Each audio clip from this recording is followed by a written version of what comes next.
Welcome everyone to Gimli's Forge. In this video I'll be going through two competitive Polytopia game reviews which follow on from my incredibly defensive game where having a lack of water access forced me into a defensive stalemate position. By all means, if you haven't already, do check that out, either before or after watching this video. The order doesn't matter too much, but it's one you don't want to miss. But the main takeaway from that game was that whether by choice or spawn luck, inability to access the water made it very difficult to progress in taking the opponent's cities. So in this game I made it my mission to get my navy developed as early as was possible and try and get the win that way. So I'm going to get this loaded up and pause right at the beginning to compare spawns. So it's alternated, I'm now starting. However, I was under the impression that in the World Championship games it alternated between lakes and continents, so was surprised to see that this was another lakes game. But not a problem. We each have 3 cities nearby. One of mine is slightly further away, 4 tiles, but not too much of an issue. And I actually have 3 fish in my capital, which means I can upgrade with just organisation, whereas they'd need to get hunting and organisation, or, I mean, potentially put a port down there, but it wouldn't do them much good since it doesn't connect. And we've got this interesting situation where there's a land bridge and adjacent water towers, so more resembling an archipelago, pretty cool to have in a lakes game. And then we've got 2 cities in the north and the south, which we won't be able to get to for a while, but most likely we'll each pick up one later in the game. Right, I'm going to leave the fog off for now so we can see both of us playing, and we each take a workshop, so balanced, both moving to the centre. I see the animal here, but I think it's worth pushing centrally first and sending my second warrior down there. I actually go for hunting first, since it allows me to upgrade this, and they do something very similar, but instead take an explorer, who, rather unhelpfully for them, just loops around, does meet me, but I think we saw it only reach here, so they didn't get a view on my capital. So they go for riding and taking a more similar route to what I did in the previous game, where I was confined to the land, so I went for riders to expand early on. And I now take my own explorer. It just misses out on this lighthouse, but I do meet them for 5 stars. And I'm able to take a workshop using the resources here. So actually still yet to upgrade my capital, even though I do have organisation. That was their texture we were looking at. I do have organisation, so I have the ability to, but it's only turn 6 that I do so. They are able to get population growth from a ruin, where we saw their ability to use a rider was able to knock me off, and there's no way that I can reclaim it. So at this stage we're actually exactly matched on points, even though I do have cities which are upgraded to a higher level, so they have 2 level 2s and a level 1, whereas mine are all a level higher. So that's partly due to the fact that I just have these 3 core techs, whereas they have forestry as well, so an extra 200, and everything else is pretty similar, I think. We've each taken 1 explorer, so similar levels of fog. And really, score early on in the game isn't too representative of who's winning, since it ebbs and flows so much, so sometimes you're equal, sometimes one player's ahead, sometimes the other player's ahead. Really, the only early game use for them is to try and work out what's going on behind that fog, since I'm sure we were both watching each other's scores, and trying to work out, 15-point increase, he must have trained another rider, or 200, that must have been another tech. So back to where we were, they start with the ruin, which gave them population, and they were able to take stars from that. They get a workshop, and they've taken a 4th city earlier than I have. An explorer looping round gets them a lighthouse, which would have been hard to access without climbing or a useless port. So good for them, but we see that I am on the water first, as I planned to. So hoping that even though I'm being pressed by riders at the land bridge, I should be able to take naval techs and prevent them from being able to do so, so I can control this lake myself. However, a mistake I make here is training this additional warrior, since I was planning on 1 going for the ruin and a 2nd getting on the water. But what I really should have done is train in my border city instead, because what they're able to do is hit once and then bounce onto my city a population growth and 2 sawmills get themselves their first giant, and using the monument get some stars for another rider and a warrior. So on score, I'm now losing by over 500 points. So that really silly mistake putting me in a 3 versus 5 city game temporarily. I know I can take it back eventually, but it's concerning to see all of these riders piling in and wondering, is this going to be another loss for me? I do get my first scout ship. We're looking at their tech tree, of course. Let's switch back to my own. So I've gone for sailing, getting scout ships which are out of range of their riders, and eyeing up the starfish that is here, which I'm waiting on, but effectively just for a cost of 5 I can get navigation since I get 8 back from the starfish, and a bomber should be able to solidify my position on the water. Things aren't looking too good at all though, as we see them building up a massive rider army. I take border growth here, which gives me access to another 2 farms and a bunch of forests. I take my 4th city and reclaim that, so it's now a 5 versus 4 game, so things looking more in my favour now. I move around getting vision on them. Again, the explorer misses this lighthouse, but fortunately it goes for the one in the far west, which I'd never be able to reach otherwise.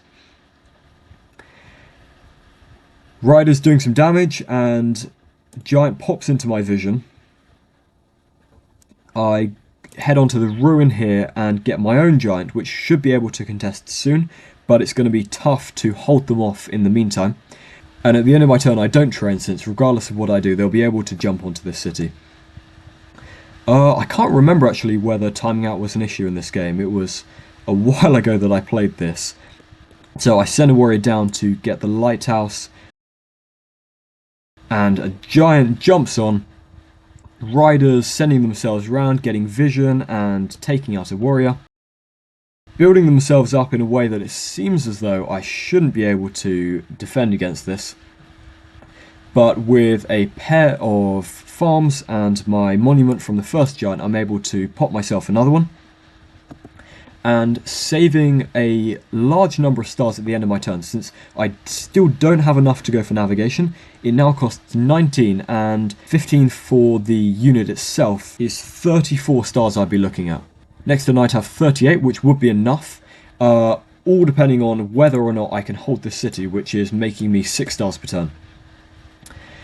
And even with a full health giant, then it's not able to withstand the bombardment of riders. So they are able to take, but they know with my giant I'll be able to easily take back. So they leave a 1 health unit on here. I take navigation and I chop twice, giving me the stars I need to get this bomber. Moving units round, and they take a catapult. So they've stayed completely on land this time. Whereas unlike the other game, where the only way to access the other player was by a bridge, which was in my territory, in this game there are 3 routes around, including this one central route, which allows them for the first 14 turns to play a completely land-based game. And up until this stage that was working. I think they would have done well a couple turns ago to maybe put a port down and start putting some units on the water. Maybe pressure me from this lake, even though they know I've already got control of this. But in the early game you can't deny that land-based tactics were superior. It was only when I was able to get a bomber that I could start to tear apart that. So if I was in their situation, I think I would have been trying a hybrid route at this stage. And that's one of the many fun things about Polytopia. There's no one strategy which fits every situation. Sometimes the optimal play is to rush getting on the water. Other times it's to put all of your focus into going on the land.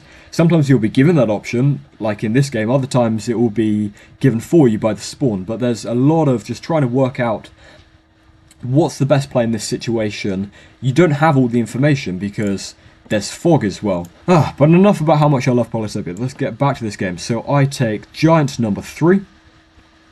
They do, for the first time on turn 15, lay down their first port. But it is too little, too late, since by this point I've already established myself. All I needed was 2 scouts and a bomber, and I'm able to take out their situation here. One of them hitting the catapult down to 1 health. So they rode it out the way to safety. The giant was able to take out my scouts here, but a juggernaut on the water and my position is completely solidified. and even losing the 7 stars that this would have given me from income, I'm able to take construction, lay down a windmill, and pop them off, such that they realise inevitably I'm going to win this game, and they nobly resign. Which makes it 1 game apiece, so we go to a final showdown.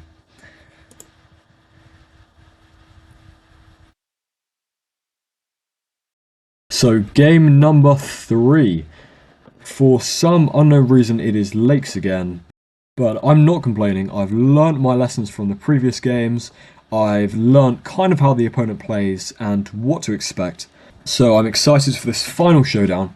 We've alternated again, so I'm playing second, and I decide that my best bet, even though I can see water here, is to head for these resources in my vision, since if you look at my original 25 tiles, then it's pretty clear that there's going to be a village here, or if not, certainly one of the 2 adjacent.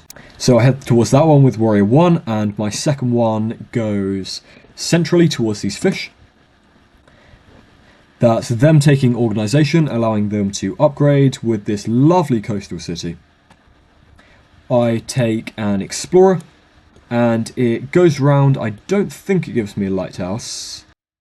Yeah, just misses out on it, but gives me some vision of the intermediate villages off on the edge, which is going to be hard for either of us to access. Yeah, tile away from the lighthouse, unfortunately. But I'm able to hop onto the village, and fortunately it is a 1-tile land bridge, so I'm able to capture. That gives me a defense bonus from the village due to fortify, so that even if they hit again, then I'll be able to survive. However, had either of these tiles been land, then I don't think I would have done it. I probably would have just taken them and sent in a rider to take the village afterwards, since it's likely they'd have another warrior nearby which could come in and take. In this case, actually, they've accumulated a large number, but they're all spreading off in different directions. They've got 1 on the water, which could become a scout and hit this guy off. So I take an explorer to get vision on that for myself, and realise that this is going to be a tough game to come back from. So Ryder is easily able to reclaim this, since it was just a 5 HP warrior that was sieging. I take stars, and are ahead by more than 400 points. But as I said before, score is a clue to what the opponent is doing, but it's not really an indication of exactly who's winning in a definite sense. So I put 2 rafts on the water, still yet to get sailing or ramming, but hoping that maybe, just maybe, I can sneak around and overwhelm their capital. Unfortunately, I find no access for rammers. He has the ability to train new units to lock down the area, so I hit the resignation button and let him progress to the next game. But overall, 3 very fun games, sculpted by the maps, defined by our decisions, and with a whole mix of different strategies to explore, so I hope you enjoyed. If you haven't already seen my previous video on that endless first game and potential for stalemates in Polytopia, check that out on the right, and if you have, then follow the link on the left to my channel where you can find many more awesome videos. I'll see you there.